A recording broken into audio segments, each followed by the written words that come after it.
Racist against my own race? In my early 20s, I did an internship at a world-famous theme park in Florida.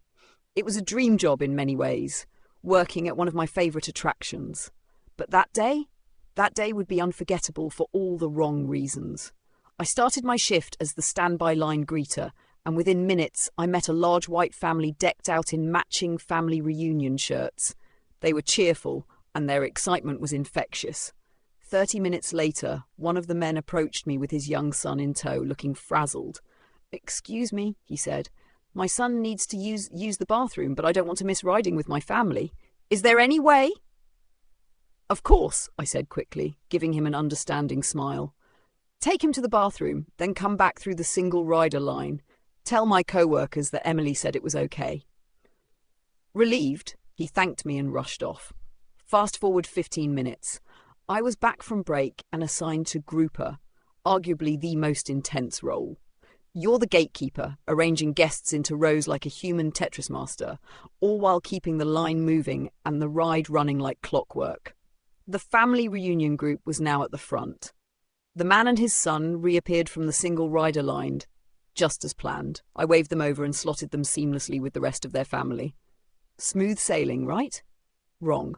The next group came forward, a family of 5. I quickly placed them in rows 7 and 8, leaving one seat in row 8 for a single rider. A young woman from the single rider line stepped up and I motioned for her to take the seat. "Ma'am, row 8, please." She didn't move. "I want to ride with my boyfriend," she said, folding her arms defiantly. "Here we go." "Ma'am!" "This is the single rider line," I explained patiently. "It's for filling empty seats. If you want to ride together, you'll need to exit and rejoin the standby line or use a fast pass." Her boyfriend shifted uncomfortably behind her, avoiding eye contact. "No," she snapped. "I want to ride with my boyfriend." I felt my patience slipping. "Ma'am, you agreed to this when you entered the single rider line. Please fill in the empty space or step out of line." Her voice rose, her frustration now directed squarely at me. "You let those white folk ride together! Why can't I ride with my boyfriend?" The world seemed to stop. Guests froze. Conversations hushed. All eyes turned to us. I took a deep breath, willing myself to stay calm. "Ma'am, step out of line, please." She stormed past me, slamming her shoulder into mine with enough force to make me stagger. Gasps rippled through the crowd. Her boyfriend groaned. "You always do this," under his breath.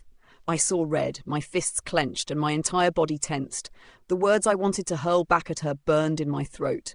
But before I could react, my coordinator E sprinted over like she was in an Olympic relay. "Go to the break room," she said firmly.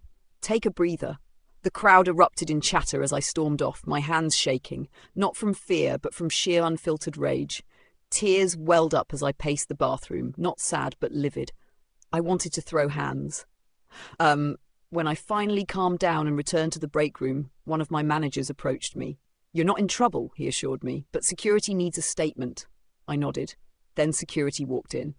And let me tell you, the man was gorgeous, tall, tan, and blessed with the kind of jawline that belongs on a magazine cover.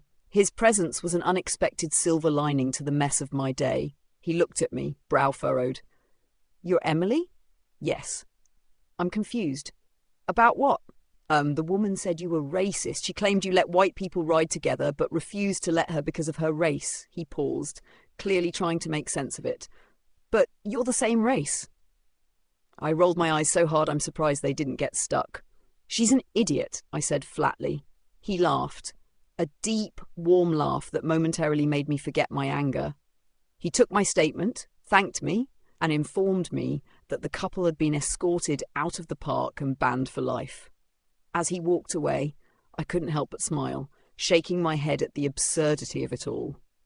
Working with the public was always unpredictable. But this was next level.